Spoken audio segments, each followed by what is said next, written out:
fácil de acompanhar também com vocês. Tá? Deixa eu ver aqui. Isso, beleza, está gravando. Pessoal, eu já fiz com vocês pesquisa de jurisprudência? Nós já fizemos? Já fiz com a turma de vocês? Não. Ainda não, né? Beleza. Então, eu já fiz com as outras duas turmas. Então, foi a semana passada que nós não tivemos aula. Então, a gente vai pegar uma aula para fazer pesquisa de jurisprudência no tribunal. Vocês vão ver que vai ser bem bacana, tá bom? Ô, Débora, se for apenas as peças, elas vão valer 30 pontos, tá? Agora, se eu for dar uma prova também, a gente vai dividir. Mas eu estou tendente a dar somente o trabalho das peças, ok? Mas é possível, tá? Se forem só as peças, 30 pontos, tá? 6 pontos cada uma, e aí eu vou analisar direitinho cada uma, né? Não é o fato de se entregar as peças que já está assegurada, né? Essa pontuação máxima de 30 pontos. A data eu vou definir para vocês e falo para vocês, tá? Mas vai ser provavelmente na última semana de abril, tá? Então tem bastante tempo para vocês refazerem. Mas, pessoal, como eu tenho falado para todas as turmas, vai ter colegas que vão abrir o meu gabarito e vão copiar, não vão estar aprendendo, tá? Então, por favor, levem a sério, porque esse material tá bem objetivo. Então, prestem atenção nas aulas, eu vou disponibilizar também um vídeo, e é o futuro de vocês, tá certo? A peça é manuscrita, não aceito peça digitada, as peças são individuais, ok? Então, aí você vai digitalizá-las, eu não tenho como digitalizar. Existem aplicativos no celular. Mas se mesmo assim você não conseguir, não tem problema. Você vai bater foto das peças, tá? E vai encaminhar para mim. Não há necessidade de você copiar o exercício, o enunciado, só mesmo a peça, tá bom? Bom, pessoal, dito isso, vamos iniciar a análise desse nosso último exercício de petição inicial, né? Evidentemente que eu tinha planejado uma série de situações diferentes para esse semestre, mas, infelizmente, a gente não vai ter o contato presencial, né? A gente não sabe, esperemos que o mais rápido possível, mas a minha ideia era fazer uma audiência de instrução bacana com vocês. Mas se nós não conseguirmos esse semestre, não tem problema, para o segundo a gente vai fazer, e aí vocês vão ver que é bem bacana também a audiência, né? Vocês serão juízes, advogados, advogadas, partes, testemunhas. Então, é um projeto bem bacana que eu faço com os alunos. Bom, então eu peço que todos aí já tenham em mãos esse enunciado, tá? Que vocês acompanhem aí pelo celular, né? Ou mesmo aqui pela tela do computador, que é o mesmo. Eu poderia, a Karen ou a Brena podem ler para mim, por favor, o enunciado? Ou algum outro colega também, tudo bem? Boa noite. Se quiser, Boa, eu leio. por favor. Em 31 de 12 de 2019, Frederico recebeu uma ligação telefônica de uma pessoa exigindo o pagamento da importância de R$300 mil pelo resgate de sua filha, Júlia, que acabara de ser sequestrada. Há cerca de 2 meses antes da ligação telefônica, os sequestradores enviaram para a residência do Frederico um pedaço de orelha que supostamente era de Júlia, acompanhado de um bilhete afirmando que, caso não fosse efetuado o pagamento do resgate, eles tirariam a vida de sua filha. Desesperado com tal possibilidade e tendo arrecadado apenas R$200 mil até a data do segundo contato com os sequestradores, vendeu para sua prima, Giovana, seu único imóvel situado em Fortaleza, pelo valor de R$100 mil.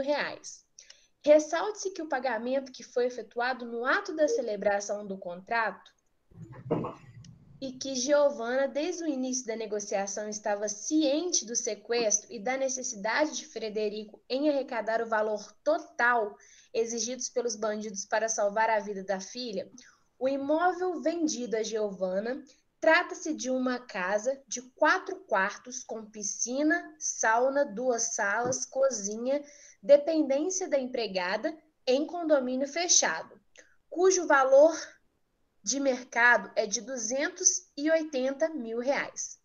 Acontece que 7 dias após a celebração do contrato e antes do pagamento do resgate, a Polícia Militar do Estado do Ceará encontrou o cativeiro onde se encontrava a filha de Frederico e a salvou, fato noticiado nos meios de comunicação da cidade e do estado. Pouco tempo depois, Frederico procurou Giovanna para desfazer o negócio celebrado, alegando que somente vendeu o único imóvel e ainda por um valor muito baixo do valor de mercado, para completar o valor do resgate e salvar a vida da filha. Indiferente aos fatos, Giovanna, que é domiciliada na cidade de Fortaleza, se negou ao desfazimento do negócio. Na qualidade de advogada ou advogado de Frederico, promova medida judicial cabível para defender os interesses de seu cliente. Bom, pessoal, obrigado, Brena. Bom, pessoal, veja, toda vez que eu falar em desfazimento, né, de compra e venda, de doação, de um contrato, tá? Tudo isso que eu mencionei são situações de negócio jurídico, ok? Então, toda vez que eu quero anular por algum motivo, eu quero anular um negócio jurídico. Aí eu peço a vocês que, se vocês não se lembram lá de direito civil, lá de atos, negócios jurídicos, não tem problema. A gente vai no índice remissivo do Código Civil, tá? E lá você vai ver lá negócio jurídico anulável.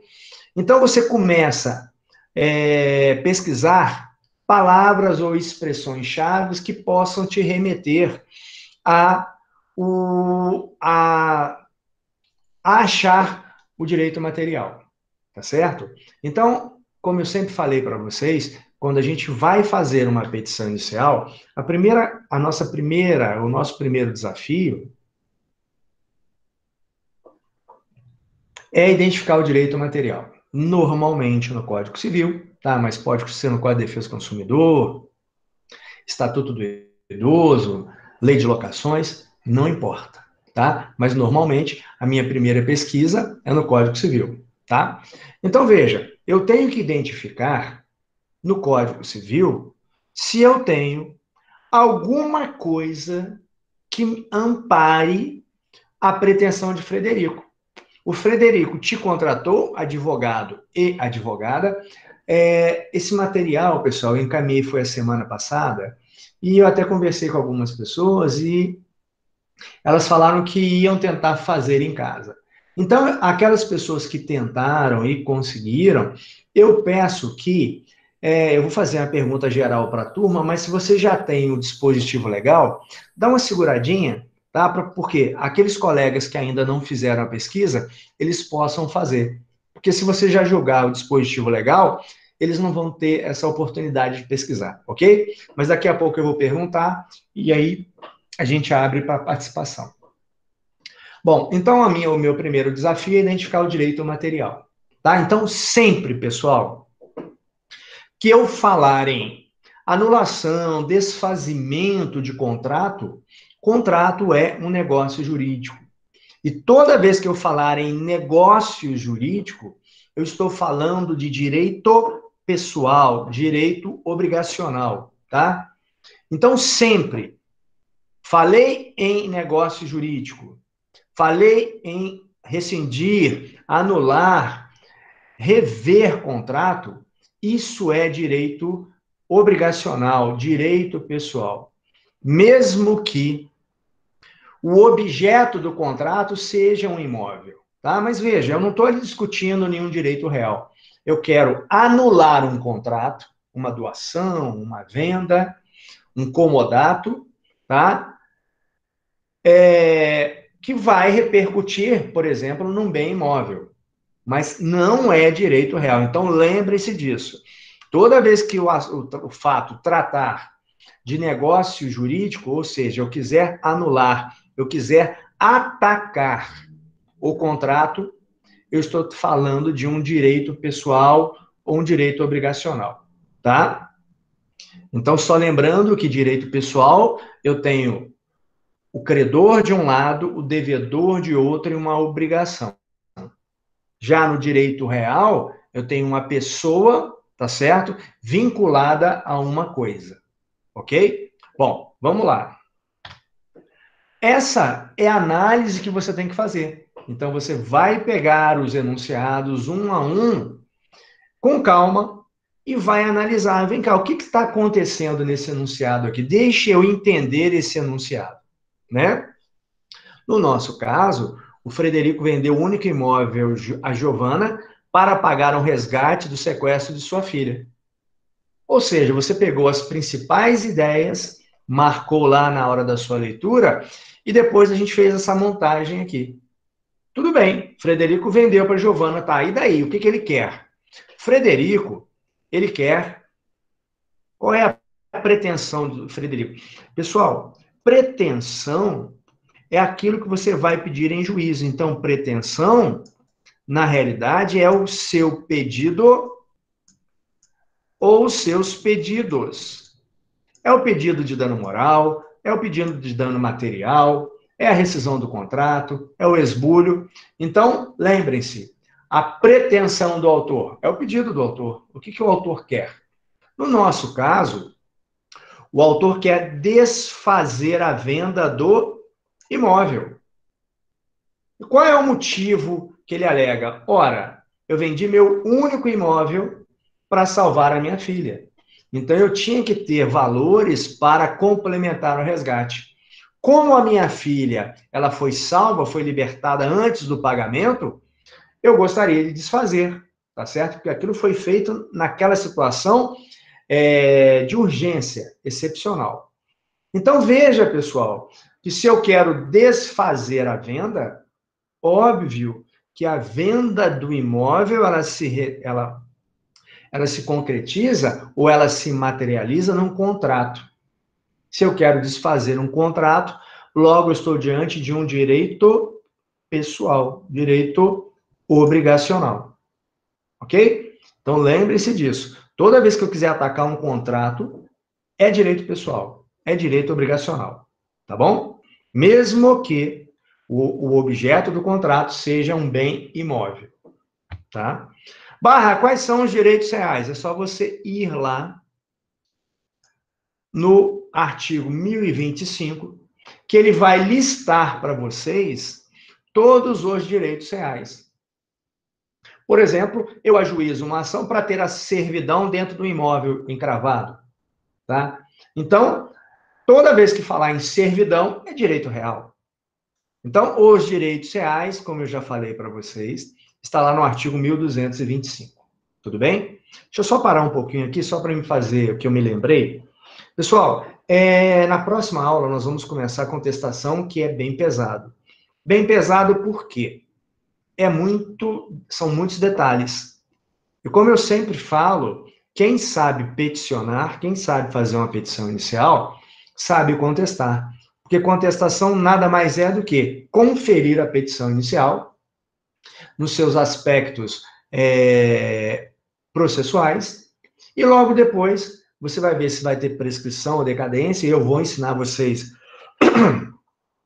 a fazer essa análise.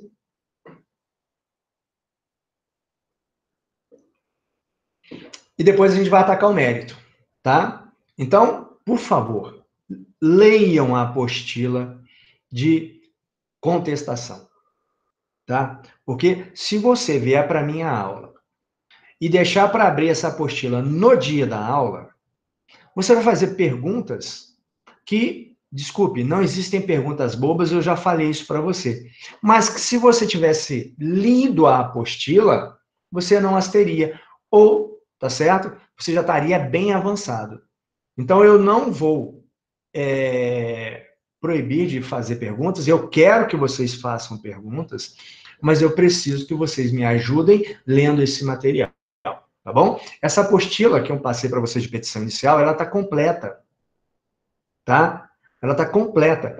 Então, é o resumo, aliás, isso eu não posso falar que é um resumo, porque é muito completo. Isso aqui é um livro de petição inicial, tá? E vocês vão, já até encaminhei para a Karen, a apostila de contestação, ela está muito legal também. Então, assim que vocês tiverem oportunidade, né, vão a um local de cópias aí, imprimam tanto a petição e a contestação e façam um livrinho para vocês, um livro de prática, porque na prática 2 eu vou continuar dando essas apostilas para vocês, tá bom? Então, vamos lá. Analisamos o caso, eu já tenho uma visão geral do que eu quero, do que Frederico quer, né? A gente vai passar, pessoal, para o defeito, né? Vamos lá. Aquelas pessoas que fizeram ou tiveram a oportunidade, chegaram a esse vício também?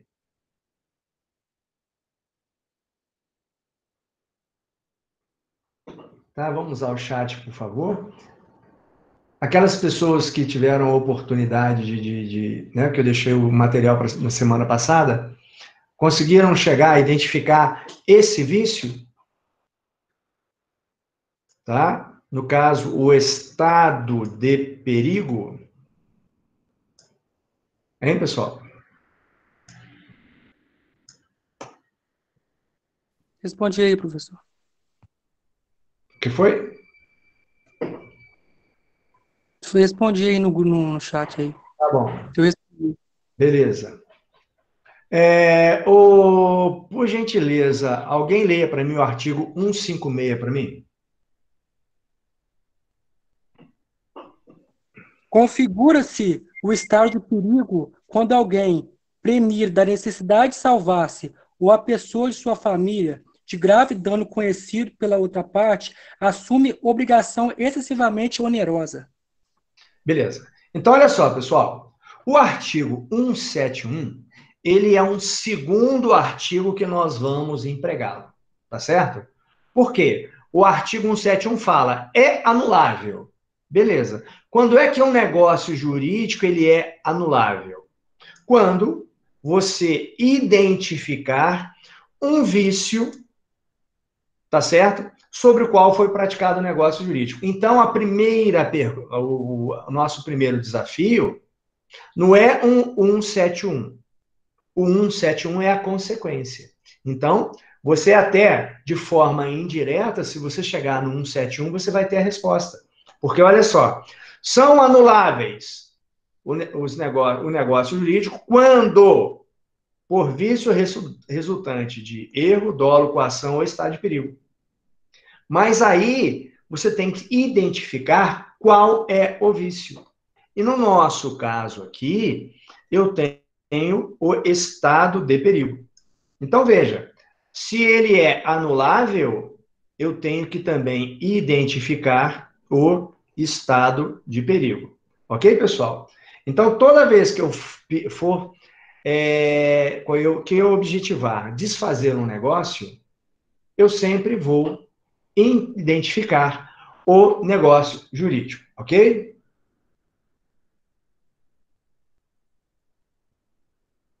Bom, a Débora colocou assim, mais 171 considera o estado de perigo de terceiros. Não, veja bem, olha só. O estado de perigo nós temos que ler primeiro e identificar o artigo 156, tá? O 156, o Darison leu, foi o Darison que leu para a gente, né? Ô, Débora, você está com o microfone aí? Está funcionando? Sim. Você lê para mim, por favor. Quando eu falar para, você para. Não lê tudo, não. Quando tiver uma vírgula, você para, que aí eu vou explicando. Tá bom? Por favor. Tá, beleza, então. Configura-se o estado de perigo quando alguém, premido da necessidade de salvar-se, ou a pessoa de sua família... Para um pouquinho. Então, olha só. Quando é que eu tenho o estado de perigo? Primeiro requisito, quando eu pratico o ato para me salvar ou salvar uma pessoa da minha família. Entendeu, Débora? Uhum. Então, o próprio artigo fala, olha, se você pratica um ato para se salvar ou pratica um ato para salvar alguém da sua família, primeiro requisito.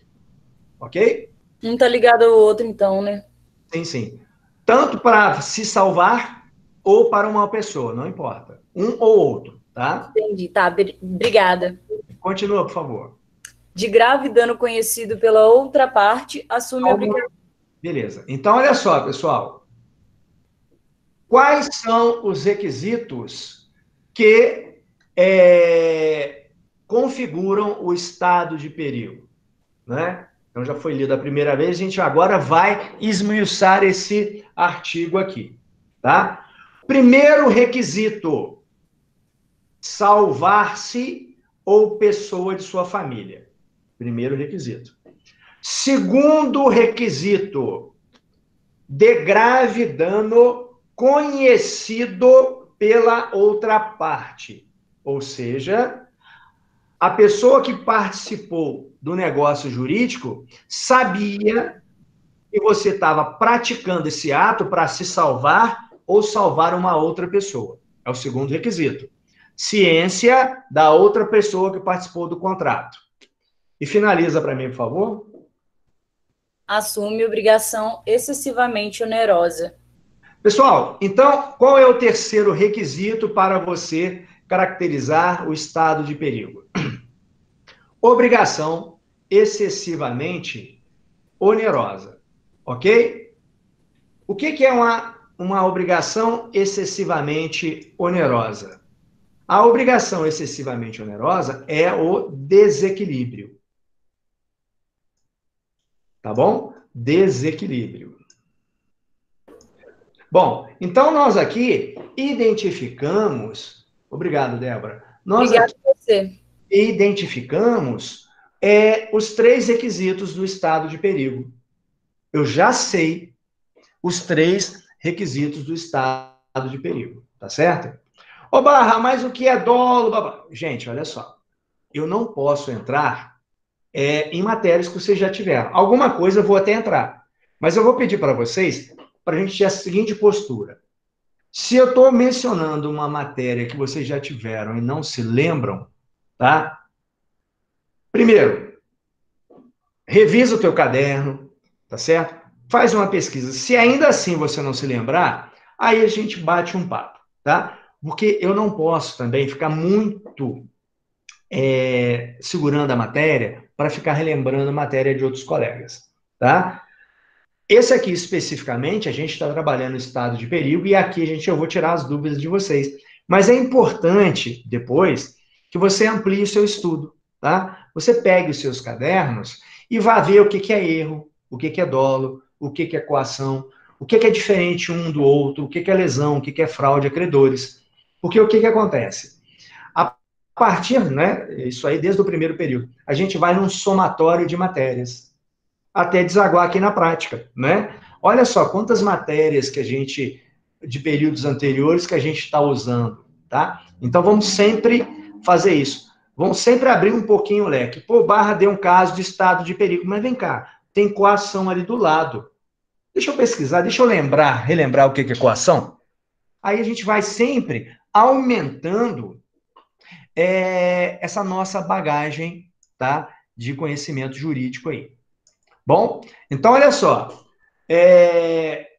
quando eu falar em desfazimento, anulação de negócio jurídico, eu tenho que, primeiro, desculpe, vamos voltar aqui, identificar o vício. Identificado o vício, eu vou para a consequência. Todo contrato celebrado em estado de perigo, ele pode ser anulável. Então, eu identifico o vício. No nosso caso aqui, o vício está no artigo 156. Identificado o vício, eu vou para a consequência, que está no 171. Você pode fazer também o caminho inverso. Se você chegou no artigo 171, tá? Ó, é anulável negócio jurídico. Mas vem cá, qual o vício que eu vou utilizar para anular? Então, se você primeiro chegou num 171, não tem problema, só que aí a gente faz o caminho inverso. Você acha o vício, tá? Para você poder conciliar. Então, a nossa fundamentação legal é o artigo 156 mais o artigo 171, inciso 2, especificamente estado de perigo. Ok? Algum colega achou algum outro dispositivo legal? Tá tranquilo? Vamos lá. Então, já identifiquei nos nossos dispositivos legais, tá certo? Então, é o estado de perigo e está no 156 e no 171. Tudo bem? 171, inciso 2. Bom, pessoal, partindo dessa situação, agora eu vou para o foro competente, né?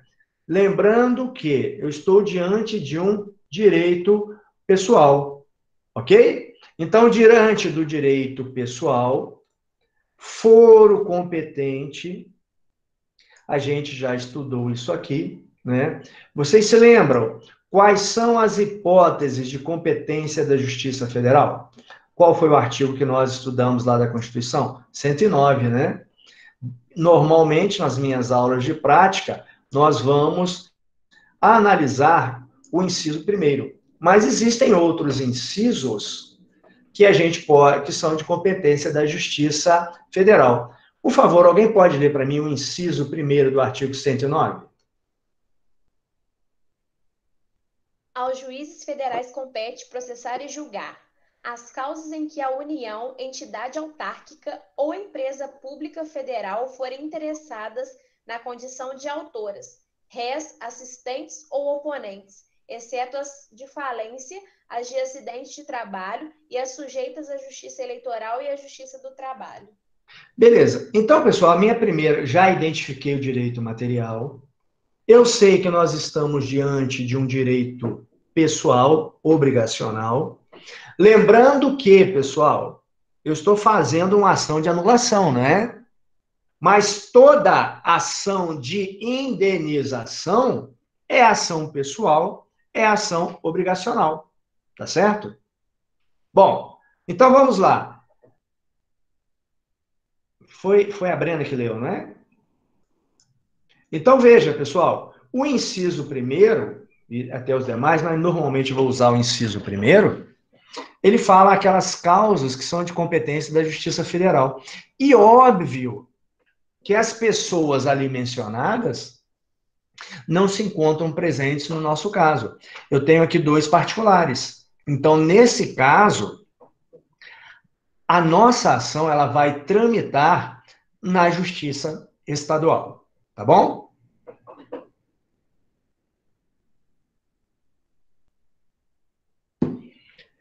Para eu localizar o foro competente, está lá na nossa apostilinha, eu sempre vou analisar o CPC a partir do artigo 46. Detalhe: se for uma relação jurídica regulada por uma lei especial, lei do inquilinato, Código de Defesa do Consumidor, e aí vai, primeiro eu faço a minha pesquisa para ver se eu tenho alguma regra processual naquela lei, tá? Mas no nosso caso aqui, é o Código Civil mesmo que eu vou analisar. E vejam, pessoal, que eu tenho aqui o artigo 46. Alguém lê para mim o artigo 46? A ação fundada em direito pessoal ou em direito real sobre bens móveis será proposta, em regra, no foro de domicílio do réu. Pessoal, veja, atenção, eu tenho 2 situações no 46. Tá? Eu não sei se foi nessa turma que alguém me perguntou que eu tenho regras gerais e regras especiais de competência, tá? Detalhe, uma ação de indenização é uma ação de direito pessoal. Poderia usar o artigo 46? Sim, se eu não tiver uma regra específica mais à frente. Ok? Só para que a gente possa fechar esse exemplo aqui. Qual é o foro competente para a propositura de uma ação de indenização decorrente de acidente de trânsito? A pessoa que souber, joga no chat aí para mim, por favor.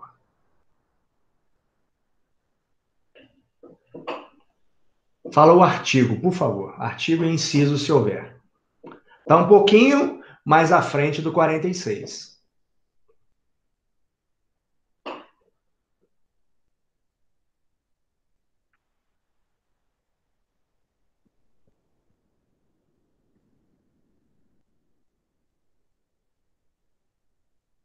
Respondi, professor. Só... Está certo. Lê para mim aí, por favor, o 53 caput e o inciso 5. É competente o foro de domicílio do autor ou do local do fato para ação de reparação de dano sofrido em razão de delito ou acidente de veículos, inclusive aeronaves. Pessoal, veja, se eu não tivesse o 53.5, utilizaria o 46, tá? Por quê? Ação de indenização é ação pessoal. Veja que o artigo 46 é um artigo genérico. Se eu não tivesse o 53, inciso 5, eu utilizaria o 46, porque a ação de indenização é ação de direito pessoal. O que eu quero dizer para vocês com isso? Primeiro, se você acha que você já identificou o que é o 46, dá uma seguradinha. Leia um pouquinho mais até o 53, veja se eu tenho uma regra específica. No caso de uma ação de uma ação de reparação por acidente de trânsito, eu tenho uma regra específica que está no 53.5. Se eu não tivesse, 46. Então, lembrem-se, a regra especial prevalece sobre a regra geral.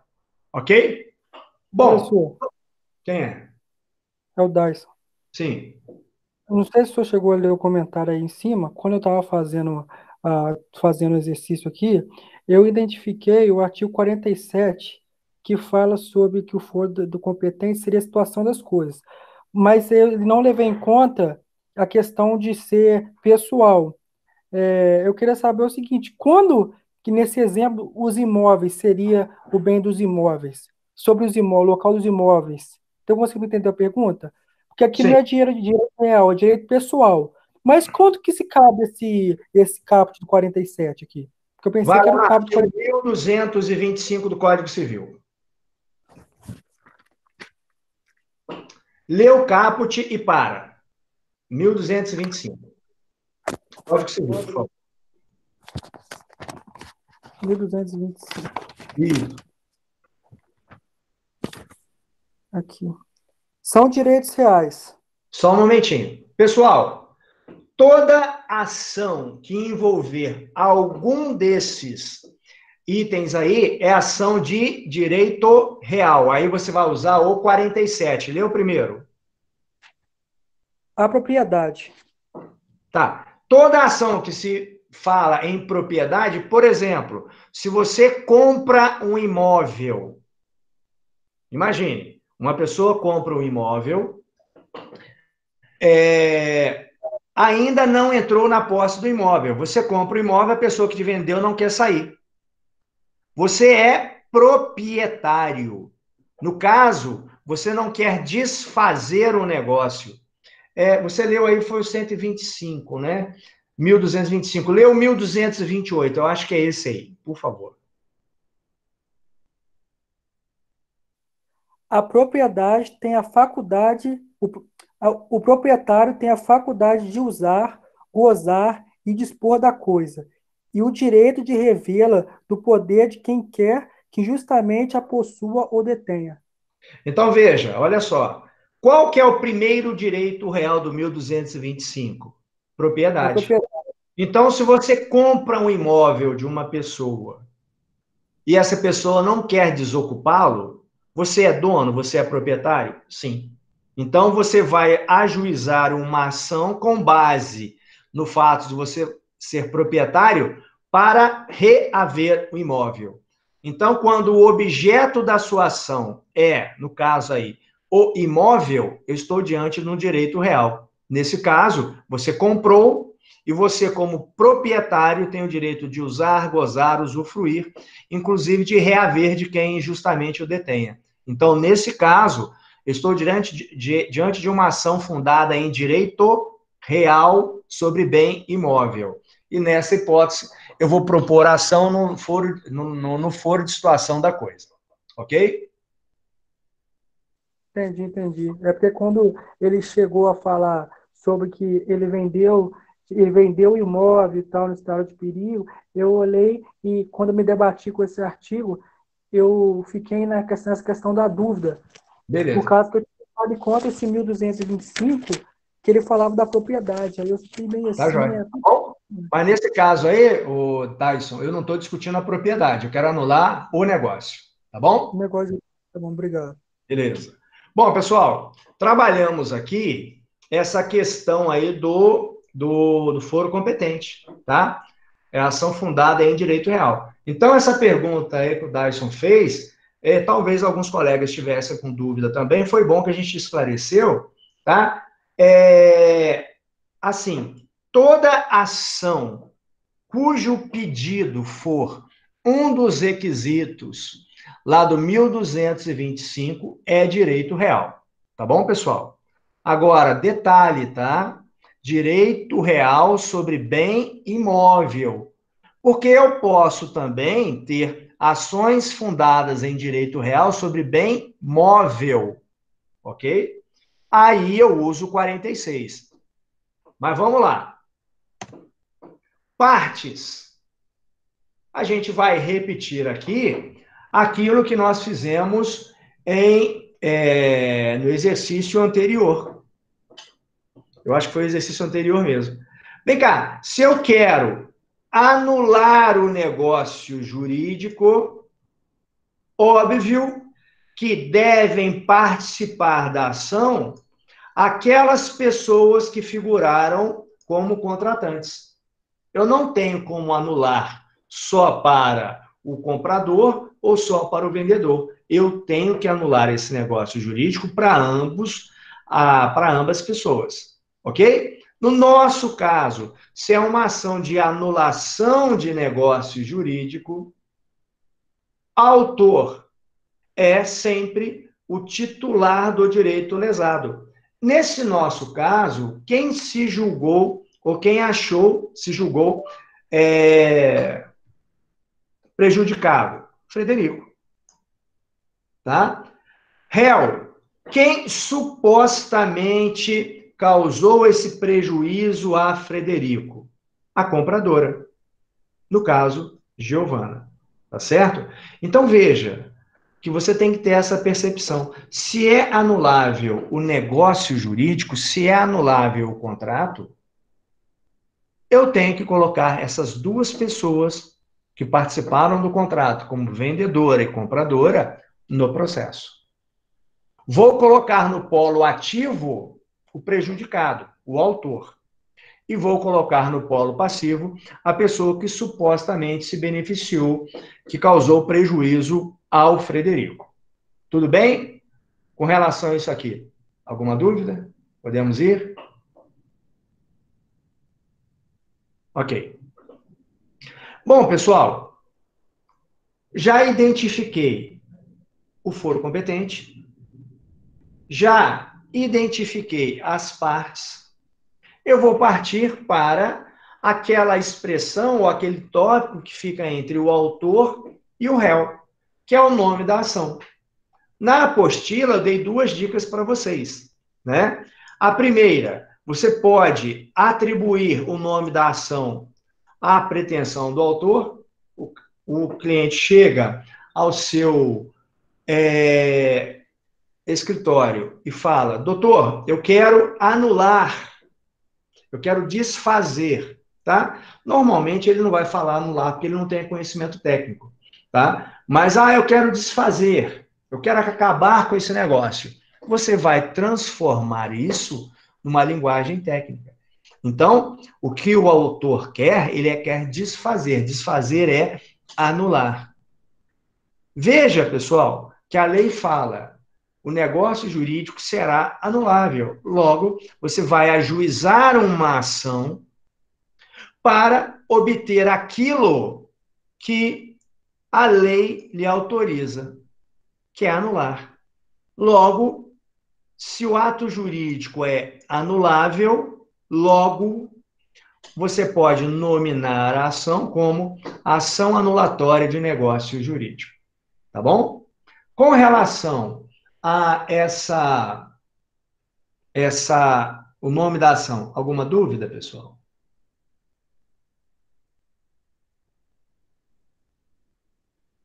Podemos seguir? Algum colega aí? Beleza, tá bom? Joia, tudo bem. Pessoal, deixa eu só pedir uma coisa para vocês aqui, tá? Quando eu fizer uma pergunta para vocês, aí vocês, tá certo? Primeiro, tá? Se eu falar para jogar no chat, você joga, mas independente de estar certo ou errado, eu quero que você participe, tá? Então não fique com medo de errar, não, tá? O momento de errar é aqui comigo, tá? Até porque, de repente, você vai ter a percepção de um determinado dispositivo legal e eu vou poder te ajudar a redirecionar esse pensamento, tá bom? Eu só peço que você espere eu terminar a explicação, porque pode ser que ao finalzinho eu consiga sanar essa dúvida. Se não, fique à vontade, não existe pergunta boba na minha aula, ok? Então vamos partir para o próximo tópico aqui. Bom, esse aqui, vocês vão perceber, que é a narrativa dos fatos, tá? Esse aqui é o tópico mais, não é que seja mais difícil, é porque nós não estamos acostumados a ficar escrevendo muito, tá? E a gente tem que escrever. A gente tem que contar bem essa história, ok? Mas veja, essa nossa história, essa minha narrativa aqui, ela tem que estar alinhada com os dispositivos legais que eu achei, tá? Então, o que vai acontecer? Você já identificou o direito material, que é o artigo 156 e o artigo 171. E qual é o grande segredo de vocês? Tá? O grande segredo ou o grande desafio é você contar a história da forma como aconteceu, ou seja, os fatos, você vai narrar esses fatos, e você vai ter que fazer o seguinte, seu juiz, está vendo isso aqui que eu estou contando, essa história para o senhor? Ela se encaixa certinho no artigo 156 e no artigo 171. Logo, desfaça o negócio. Essa é a minha conclusão. Ok? Então, peguem esse caso, a gente está esmiuçando, vou ver se eu vou disponibilizar para vocês esse vídeo também, refaçam essa história, tá? Não olhem o gabarito antes, tentem fazer com as palavras de vocês. Barra, mas não vai ficar igual, eu não quero que fique igual, tá? Vocês estão começando agora, eu quero que vocês entendam a ideia e coloquem aquelas informações essenciais para contar para o juiz essa história, tá bom? Então, na minha narrativa de fatos e fundamentos, fatos aqui é a história contada, tudo bem? Essa história contada. Logo em seguida, pessoal, o fundamento jurídico aqui, você vai trabalhar junto com o direito material. E vocês vão perceber que daqui a pouquinho eu vou mostrar o gabarito para vocês, está muito bem dividido, tá? A gente manda essa questão dos fatos narrados, o direito material, tá? E aí eu faço uma conclusão, tá certo? Bom, pedidos, tá?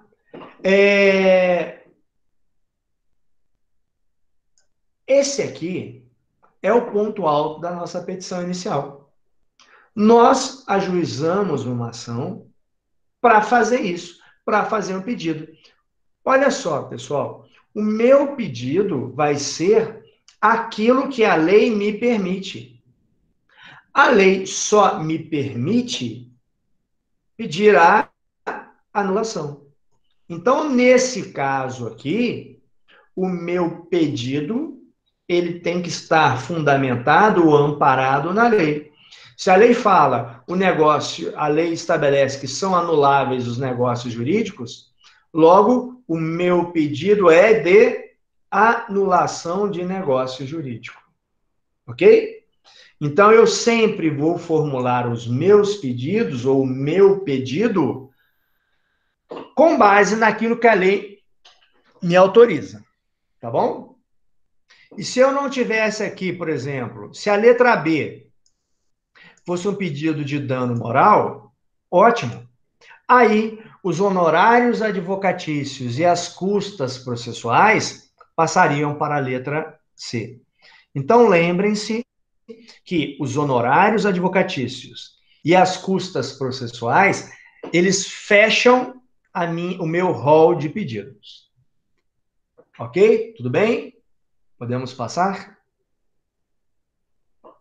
Então, veja aqui, olha, é anulável, anulação.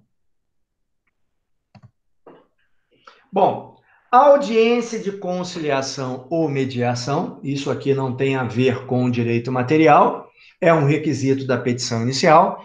Você vai colocar lá que tem interesse ou não tem interesse na audiência de conciliação. Já conversamos.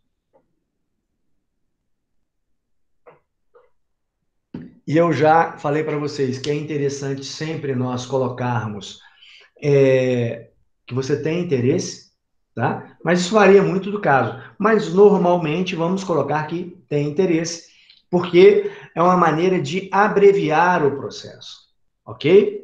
Então veja que nós, advogados e advogadas, nós somos contratados para resolver o problema da forma mais rápida possível. Não é fazer um acordo ruim, né? Isso é a maior bobagem do mundo, né? Antes um mau acordo que uma boa demanda. Não, eu vou fazer um bom acordo para o meu cliente. Se eu não achar que é bom, eu não vou fazer qualquer acordo só para terminar o processo antes. Tá? Então, isso para mim, desculpe quem pensa de forma contrária, mas eu não faço mau acordo para terminar o processo. Eu faço um bom acordo dentro daquilo que me permite. E outra coisa, pessoal, vocês acham que se o meu direito estiver muito bom, muito forte, eu vou fazer algum acordo, eu vou abrir mão de alguma coisa? Em hipótese alguma. Eu só faço acordo quando existe a possibilidade de eu perder ou não ganhar tudo aquilo que eu quero. A gente faz acordo nessa situação, ok? Nesse caso, colocar um outro na petição inicial a ser entregue. Não entendi, Brena. Se colocar que tem interesse ou colocar que não tem interesse nas petições que deverão ser enviadas para o senhor, vai ser equivocado? Não, você vai optar, tá? Depende do caso, tá? É o que eu estou falando para vocês. Se você botar que tem interesse ou não tem interesse, está valendo do mesmo jeito. Eu só te peço o seguinte, que abra a mente sempre para fazer acordo. Tá joia? Mas aí vai depender da sua sensibilidade também, quando você for advogada, que existem algumas situações que não tem como fazer acordo mesmo, tá? Ô, Eduarda, no caso aqui, seria ótimo um acordo, mas o que que acontece? A parte contrária não quer desfazer, tá? Então, você coloca tem interesse, vai ser realizada uma audiência de conciliação, e lá, se o cara faz, olha, vamos desfazer, mas você me deixa ficar mais 2 meses na casa só para eu achar um outro local? Ah, beleza, olha aí, resolvemos rapidamente, tá? Tranquilo, tá? Claro, nesse caso, o acordo atendeu integralmente o que o seu cliente queria, tá? Você dá mais 1, 2 meses, tranquilo, isso não sabe? Então, você vai ajustar. Mas veja que é um acordo muito bom para você, porque uma ação judicial dessa vai demorar 2, 3, 4 anos. Então, veja, o que são 2 meses, 3 meses, diante de um período tão longo desse, que é a tramitação de um processo. Tá bom? Então, sempre, Eduarda, é bacana fazer acordo. Aquilo que eu te falei, se o acordo agrada o seu cliente, ótimo, vamos fazer acordo. Tá bom? Bom, pessoal, provas. O que é que eu tenho que provar aqui? Tá?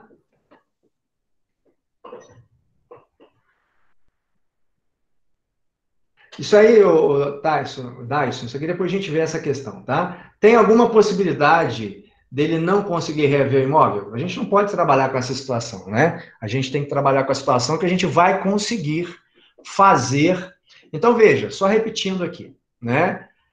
Nós estamos trabalhando com um ambiente ideal, que eu consigo provar. Se eu consigo provar tudo aquilo que eu coloco na petição inicial, ótimo. Agora, existe a possibilidade de eu não conseguir provar? Você, advogado, vai ter que analisar. Se está difícil provar o estado de perigo, você não entra com a ação, tá? Mas no nosso caso aqui, está muito claro o estado de perigo, né? O imóvel foi vendido para salvar a filha. A pessoa que comprou sabia que o imóvel estava sendo vendido para complementar o resgate. Outro requisito, obrigação excessivamente onerosa. Ué, o imóvel valia 280, foi vendido por 100. Então, nesse nosso panorama aqui, dificilmente perderia-se a ação. Mas veja, advogado nenhum pode falar que a ação está ganha. Aqui, nesse ambiente que eu coloquei para vocês, está muito favorável, tá? Agora, o processo é dinâmico, né? A gente não tem como falar com 100% de certeza, tá bom? Então, voltando aqui às nossas provas, pessoal.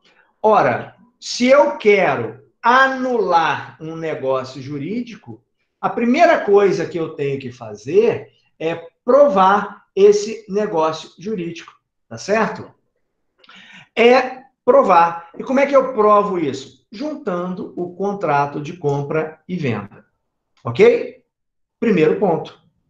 Agora, pessoal, o segundo desafio nosso é o vício de consentimento, tá? Ora, isso aqui eu consigo provar. Consigo provar que a filha foi sequestrada? Consigo. Consigo provar que ele não tinha grana para pagar o resgate? Consigo. Consigo provar que a pessoa que comprou sabia do sequestro, sabia que o imóvel estava sendo vendido para pagar, para completar o resgate? Consigo. Consigo provar que o valor de mercado é 280? Fácil, qualquer corretor consegue isso, né? Consigo provar que foi vendido por 100? Está no contrato. Tá, pessoal?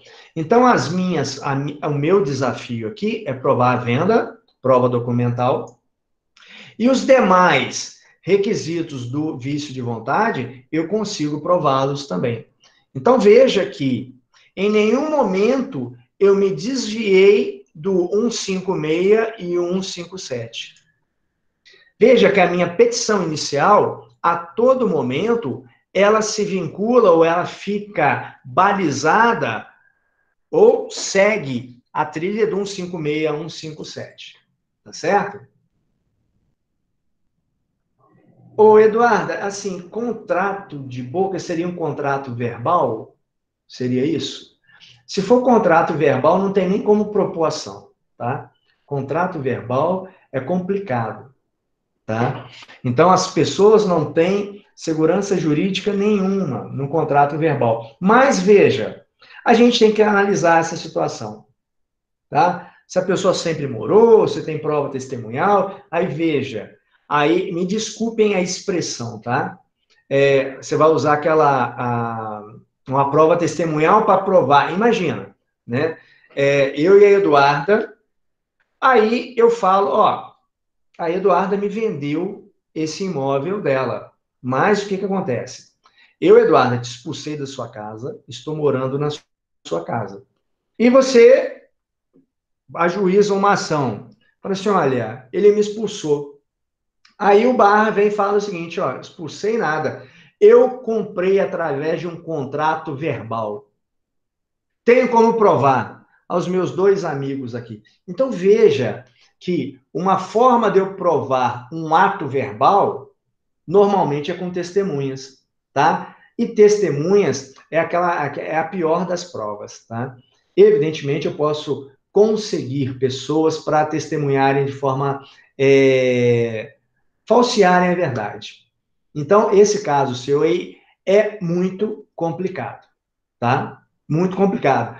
É impossível? Não existe nada impossível, mas eu vou te contar, é complicadíssimo você trabalhar com uma questão dessa de contrato verbal, tá? A prova dele é muito complicada. É claro que você pode começar a encaixar algumas situações de que você morava lá, o cara foi violento, enfim, mas é complicadíssimo um caso desse. Tá bom, Eduardo? Bom, pessoal, falamos das provas. Agora eu vou falar do valor da causa. Lembrem-se que o valor da causa, ele está sempre vinculado ao pedido, tá certo? O valor da causa, ele está sempre vinculado ao pedido. Veja, artigo 292, inciso 2, tá? Se eu vou propor uma ação anulatória de negócio jurídico, tá? Eu vou lá em um dos requisitos, ou está no 291 ou está no 292, tá? Já falei para vocês que o artigo 291 é aquele que fala daquelas ações que não têm um valor econômico de imediato. Por exemplo, uma ação de retificação de registro civil. Você quer corrigir o seu nome, que no ato lá do registro ele foi grafado de forma errada. Ou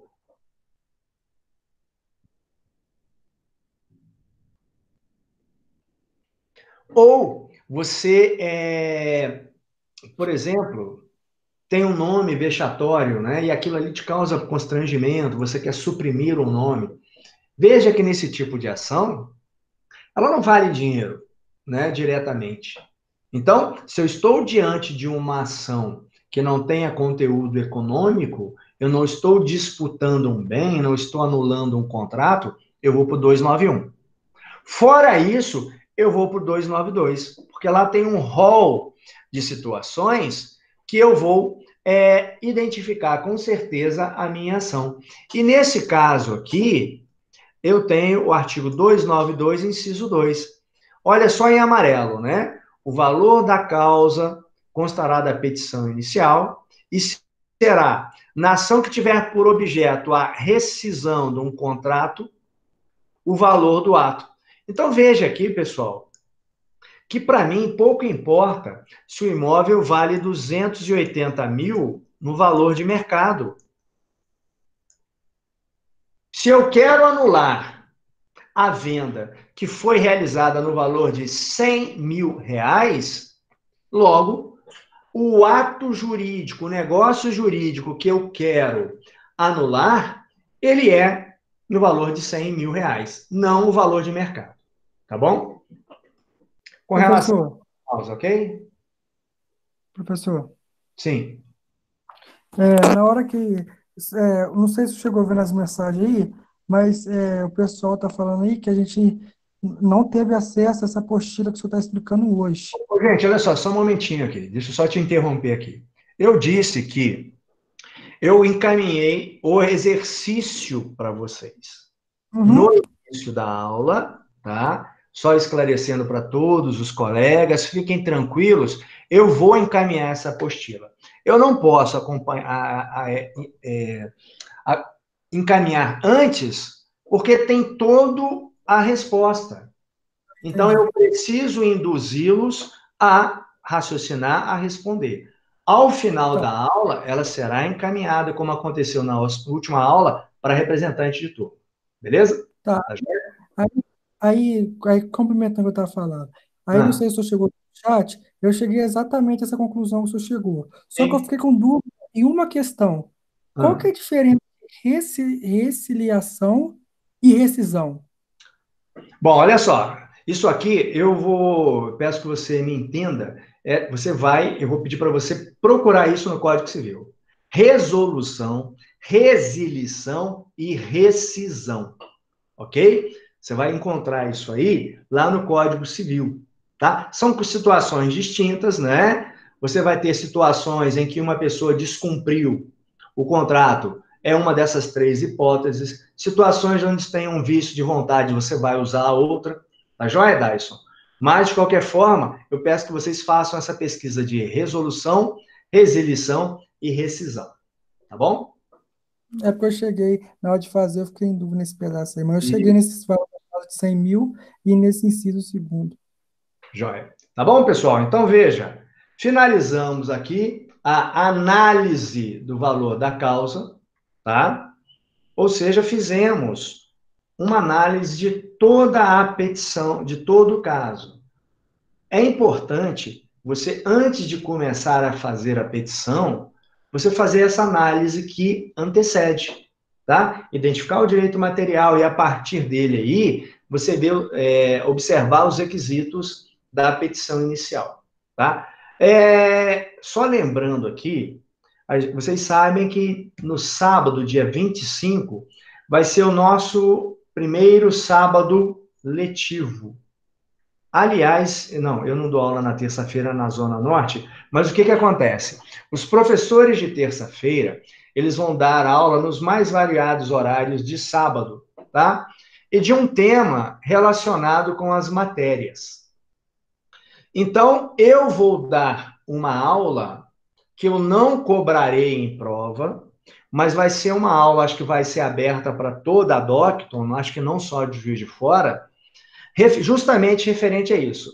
Vou dar um caso, nós vamos identificar o direito material, e a partir do direito material, nós vamos trabalhar os requisitos da petição inicial. Então, para aqueles, nós vamos ter essa aula, e o objetivo vai ser justamente esse aí, de fortalecer mais, a gente ficar bem bacana nessa questão aí, com bastante confiança, na identificação do direito material e a ligação, o link dele com os requisitos da petição inicial, tá? Então, desde já, todos convidados, tá? Terça-feira eu dou aula lá no centro, mas eu acho que vai ser aberto para todos os alunos, né? Aqueles que puderem assistir, porque vocês também terão várias palestras, aulas, né? Dos professores que estão aí com vocês. Bom, fizemos aqui a análise dos requisitos da petição inicial. Agora, pessoal, eu vou mostrar para vocês uma sugestão de gabarito. Então, o que você vai fazer?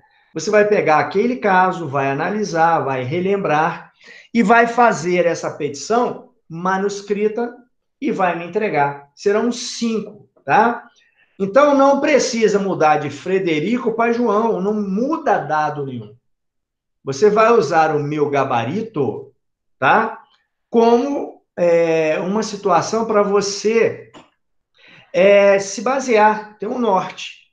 Mas com base na apostila e nos exercícios anteriores, tá? Você tem condições de fazer essa peça. Quebra a cabeça, faz uma vez, não tá legal, melhora. Veja, eu não quero que você copie a minha petição inicial. A gente está começando, tá? A gente vai ter mais práticas para o próximo semestre. Eu quero que você comece a fazer, comece a caminhar sozinho, tá bom? Ô, Eduarda, eu não sei como é que vai ser feita essa questão dos links, tá? Mas nós já disponibilizamos. Como vai ser uma coisa grandiosa para toda a instituição, eu acredito que já a partir da semana que vem, a coordenação já vai mostrar para vocês, ou já vai indicar para vocês, como será o acesso a essas palestras, tá?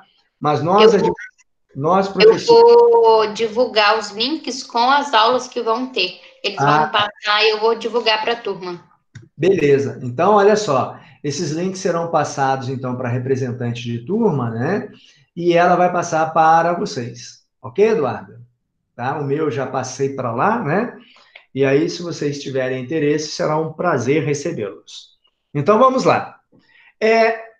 Primeiro inciso da minha petição inicial, tá? A gente vai... Deixa eu só, Carlos, deixa eu só terminar aqui, aí a gente fala sobre essa questão dos exercícios, tá? Tá joia? Eu já converso com você. Bom, vamos lá, pessoal.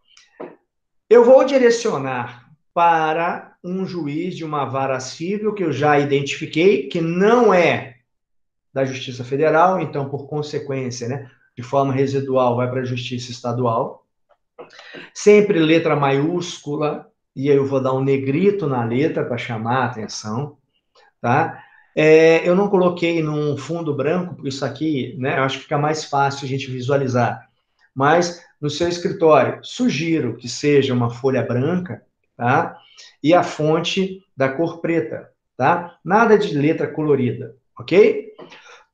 Bom, daqui, do direcionamento até a qualificação do autor, você pode dar 10 espaços. Um pouco mais, um pouco menos, não existe uma regra. O que você não pode fazer é colar Fortaleza com Frederico. Fica ruim, fica mal apresentado, tá certo? Lembrando que a cada documento que você mencione, você vai numerá-lo. Veja, porque primeira coisa, eu faço a minha petição inicial, termina com a minha assinatura. Os demais documentos, eles são anexos. Então, a procuração, eu vou digitalizá-la e vou apresentar tudo junto. Por que digitalizar, pessoal? Porque hoje, os processos, eles são eletrônicos. Então, não existe mais papel. É tudo virtual. Eu faço a minha petição inicial no meu escritório, transformo em PDF e envio para o tribunal, para a nuvem Então, é tudo virtual. Acabou... nas ações novas, o processo físico, tá? Então, veja, aqui vou dar 10 espaços, um pouquinho mais, um pouquinho menos, não tem problema nenhum. Lembrando que toda vez que eu for começar um parágrafo, eu dou uma tabulação, 4 centímetros, pode ser menos, mas nunca coloquem Frederico aqui ó, na margem. Então, veja, pessoal, isso tudo aqui visando dar uma apresentação, dar uma estética na sua peça. Bom, o nome das partes, sempre letra maiúscula e negrito, tá? Não vamos abreviar. Se for Frederico da Silva Oliveira, você vai escrever por extenso, não vai botar S ponto, tá? Então, o nome sempre por extenso e negrito, letra maiúscula. O nome da ação, ele fica entre a qualificação do autor e do réu. Daqui até aqui, um espaço também. Daqui para cá, um espaço. É obrigatório, barra? Não, mas eu dou um destaque no nome da ação. Tá certo? E aí eu termino pelos fatos a seguir expostos. Então, essa aqui, pessoal, você tem que lembrar que a sua petição inicial ou a sua contestação é o seu cartão de visita. Então, se ela for bem escrita, ela for bem apresentada, você causa uma boa impressão para o juiz e principalmente para o ex-adverso. Assim, poxa, esse cara escreve bem, né? Ele faz uma boa petição, uma petição muito fundamentada, não fica com roteiro de novela mexicana, então a coisa é objetiva, né? Eu prefiro... Profissionalmente, vocês vão ter, para aqueles que forem advogar, eu prefiro enfrentar o melhor advogado do mundo, porque o cara é previsível. Agora, um advogado ruim, ele começa a misturar artigo, você não entende, é horrível você contestar uma petição inicial de um advogado ruim. Eu prefiro 1000 vezes litigar contra um advogado muito bom, porque, primeira coisa, ele vai fazer eu me superar. Tá? E eu sei, e um advogado muito bom é previsível, né? Porque é lei e entendimento do tribunal. Então é bom você conversar e litigar com pessoas bons profissionais. Bom, então essas são as observações que eu passo para vocês com relação a esse tópico inicial. Aí eu vou, pessoal, para o terceiro item da minha petição inicial, que são os fatos e fundamentos jurídicos. Todo tópico de petição inicial, eu coloco letra maiúscula em negrito e centralizo aqui. Ô, Barra, eu preciso colocar esse título aqui? Não. Isso aqui é a forma como eu faço, e eu sugiro que vocês façam, porque a peça fica bem organizada, tá bom? Então, daqui até o número 1, eu dou um espaço, dou um Enter. Pessoal, veja que eu tenho numerado os parágrafos. É obrigatório? Não, mas é aconselhável, porque fica organizado. Já falei para vocês, imagine uma peça que tenha 20, 30 parágrafos, e é possível isso, tá? Imagina lá para o meio da peça, há necessidade de você fazer uma remissão a uma coisa que já foi falada. Olha como fica fácil. Conforme já mencionado no item 3, acima. Então, facilita para o leitor, tá? E aí, pessoal, olha só, não tem mais o nome da pessoa, é autor, tá? E é ré. Ô, Barra, mas você falou aqui Júlia. Claro, a Júlia não é autora nem ré. Então, toda vez que eu me referir a uma terceira pessoa, eu posso me referir pelo nome dela. Mas toda vez que eu for falar de Frederico ou Giovana, a partir daqui, eu vou usar apenas autor e ré, tá? Evitem requerente, requerido, demandante, demandado, tá? Vamos usar os termos que o CPC nos fornece. Então, pessoal, o chique, o bacana é ser simples, tá? O legal aqui é eu utilizar os termos e as expressões, os verbos que o CPC me passa. Então, a sua petição fica simples, fica boa, fica agradável de se ler. Tá bom? Então, veja. Acompanhado de um bilhete afirmando que, caso não efetuasse, eles tirariam a vida dela. O DOC 2, pessoal, é o bilhete, tá? Ressalte-se que o pagamento foi celebrado no ato da contratação, da celebração do contrato, DOC 3. O DOC 3 qual é? O contrato. Então, veja, toda vez que eu menciono um documento, eu vou numerá-lo, porque esse documento vai ser um anexo. Deixa eu só tirar aqui. Esse documento aqui, o que vai fazer? Por exemplo, DOC 2, né? Espera aí. O que eu faço, pessoal? Eu vou numerar os meus documentos aí, ó. Tá vendo? DOC 2, DOC 3. Então, eu tenho o meu documento e eu vou numerá-lo. E é nessa sequência que vão entrar os anexos. DOC 1, DOC 2, DOC 3. Ou seja, a sua peça vai ficar organizada. Tá bom? Bom, dando continuidade aqui, você vai... olha, percebam que os parágrafos têm 4, 5, tá certo? Eles não oscilam muito, tá? Não façam um parágrafo com 10 linhas. Fica ruim para você pontuar, tá? Para você fazer-se entender. Parágrafos muito longos são muito perigosos. Então, eu terminei uma ideia, ponto, abro um outro parágrafo, tá? Bom, veja. Estado de perigo. Uma das coisas, a minha ação, pessoal, eu só vou conseguir ter êxito se eu provar o estado de perigo. Olha a minha fundamentação aqui. Não resta dúvida que o autor somente vendeu o único imóvel por se encontrar em estado de perigo, nos termos do artigo 156. Veja que eu estou citando norma legal. Então, eu dei um itálico, né? Viu que a letra ficou de lado aqui?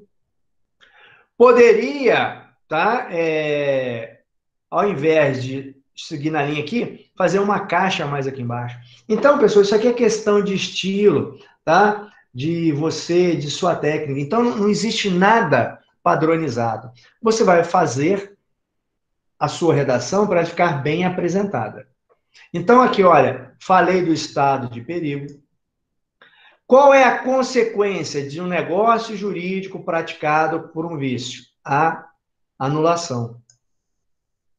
Olha só, veja que o artigo 171, inciso 2, ele fala do estado de perigo, né? Eu não transcrevi ele. Eu posso também apenas fazer uma síntese, um resumo dele. O inciso 2, ele fala de coação, dolo, tá? Uma série de coisas. Mas não me interessa ficar repetindo isso. Me interessa só o estado de perigo. Ô, Brena, por favor, você pode ler para mim esse número 8 aqui, por gentileza? O artigo 171, inciso 2 do CCB estabelece que o negócio jurídico poderá ser anulado quando presente o vício de consentimento resultante de estado de perigo, e foi justamente o que ocorreu no presente caso, pois, repita-se, o autor somente vendeu seu único imóvel e por valor muito inferior ao valor de mercado para salvar a vida da filha, sendo que a ré tinha plena ciência do sequestro e da necessidade do pagamento integral do resgate. Olha só, veja que eu estou contextualizando aqui esse parágrafo. Eu estou unindo o que aconteceu com os dispositivos legais, ok? Aí, pessoal, eu venho para os meus pedidos. Também aqui é 10, tá? Pedidos, um espacinho aqui, outro espaço aqui. Veja que eu faço os meus pedidos por alíneas. Ô, Barra, eu posso colocar número? Pode, mas vai ficar estranho, né? 10, 1 aqui, fica esquisito. Então, normalmente, nós colocamos alíneas, A, B, C, D, nos pedidos, tá? Veja aqui, ré, tá? Eu não tenho nenhum outro pedido. Então, veja, eu faço peço a condenação nas custas e honorários advocatícios, ok? Audiência de conciliação, você vai falar que tem ou não tem interesse. Então, se na minha peça você falar não tem interesse, está certo. O que importa é ter esse tópico aqui. No caso real, na sua vida profissional, você vai avaliar, mas nunca feche as portas. Pessoal, presta atenção aqui nas provas. Veja que eu não estou falando assim, olha, pretende provar o alegado com o contrato, pretende provar o alegado com o documento. Por quê? Aqui, eu já falei, bilhete, contrato. Então, eu já identifiquei laudo de avaliação DOC 4, tá? Noticiado nos meios de comunicação, aí foi jornal, blá, blá, blá, revista. Então, perceba que eu, durante a narrativa dos fatos, eu já fui identificando os documentos. Portanto, eu não preciso aqui falar, pretende provar o alegado com jornal tal, com laudo de avaliação tal, com bilhete tal, porque eu já identifiquei. Então, aqui basta que você coloque de forma genérica. Pretende provar o alegado com os documentos que instruem a presente petição inicial, que você já identificou lá em cima, tá? Oitiva de testemunhas. Não é aconselhável você colocar nome, não é obrigatório. Basta que você coloque de forma genérica. Pretende provar o alegado com oitiva de testemunhas. Depoimento pessoal da ré. Tá certo? Eu não preciso aqui ficar especificando muita coisa, principalmente com relação aos documentos, porque os documentos eu já fiz menção a eles lá em cima. Ok? E finalizo, pessoal, com o valor da causa. Nós já analisamos isso. E não me importa que o imóvel valha 280. Não quero saber. Se o negócio foi celebrado no valor de 100 mil reais, se o contrato foi, se a escritura foi feita no valor de 100 mil reais, e eu quero anular essa venda, logo, o valor da causa é o valor do negócio jurídico que eu pretenda anular. Ok? Aqui eu botei aqui em cima, mas na realidade aqui embaixo, tá? Só para eu não ter que abrir um outro slide, só para botar o nome do advogado e OAB. Bom, deixa eu ver aqui. Ô, Carlos, esse vai ser disponibilizado agora. Terminou a aula, ele já está no gatilho para mandar para a Karen. O da aula passada eu já mandei para você, né, Karen? Já. Já. E o da aula que vem também. Tá. Beleza. Só um momento, deixa eu só terminar aqui. Na apostila, eu não sei se tem algum exercício lá com gabarito. Tá? Eu peço, Karen, que você olhe para mim, aí você me fala. Se não tiver, eu vou mandar mais umas 3 petições para vocês, ok, Carlos? Aí a gente mata essa questão aí, tá? Deixa eu só ver mais alguma coisa aqui.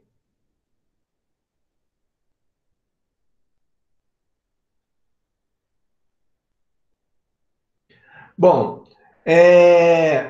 aqui, Eduarda, você vai tirar esses documentos do enunciado. O enunciado te fala dos documentos que foram apresentados. Tá? Bilhete, avaliação, tá? Contrato, ok? Mas tente, dentro do possível, imaginar, dentro dessa narrativa aqui, os documentos que você utilizaria para provar essa história. Tá bom? Tá, o primeiro, tá, esse segundo eu vou mandar para vocês agora, tá, Karen? Ok, Eduarda? Tá, então você tenta criar sua história. Vem cá, se eu fosse provar aqui essa situação, quais documentos seriam necessários? Né? O contrato de compra e venda, eu estou falando do bilhete aqui, o valor do imóvel, valor de mercado, né? Então, como é que eu obtenho o valor de mercado? Com a avaliação do corretor, tá joia? Tranquilo? Bom, pessoal, vamos fazer o seguinte. Finalizamos esse segundo caso aqui, tá bom? Finalizamos esse segundo caso. Vou encaminhar agora para vocês, tá bom? Desculpe se às vezes eu corto, porque eu até queria responder todas as perguntas, mas eu tenho pouquíssimo tempo para tentar explicar tanta matéria, tá bom? Aí eu peço que vocês compreendam e me ajudem também. O que não for possível eu responder em sala, tá? Dá uma corridinha em outras matérias, tá? Em outras apostilas, e se persistir a dúvida, você me fala, tá? É só para a gente tentar botar uma sequência aqui, porque é muita matéria, muito material para eu passar para vocês, ok? Então, eu estou encaminhando. Tá, antes de finalizar, na próxima aula, nós vamos tratar de contestação. Essa apostila já está com a Karen, eu acho que ela já encaminhou para vocês. Deem uma lida nessa apostila, tá bom? Que vai me ajudar bastante. E contestação é um pouquinho mais denso que petição inicial. Mas nada que a gente não consiga fazer e fazer bem. Ok, pessoal? Bom, prazer mais uma vez estar com vocês. Queria estar pessoalmente, mas por enquanto nós estamos aqui de aula conectada, mas a gente vai fazer o possível para passar essas informações para vocês, tá? Já bati uma foto aqui das pessoas presentes, né? Peço que aquelas pessoas que estejam com e-mails de outras pessoas que se identifiquem, né? Não aparece cada nome aqui, pô, quem é essa pessoa, tá? Então, para aquelas pessoas que estão utilizando e-mail de uma outra pessoa, por favor, já coloque aqui, porque depois eu vou printar esse chat aqui, vou pegar a informação para identificar. Tá bom, pessoal? Valeu, um abraço a todos, boa semana, bom final de semana, e estaremos aí na próxima quarta-feira para tratar de contestação. Tá bom? Professor, como você Sim. consegue disponibilizar o link dessa gravação da aula de hoje? Ah, desculpa aí, rapaz. Foi bom você ter me falado. Deixa eu interromper a gravação.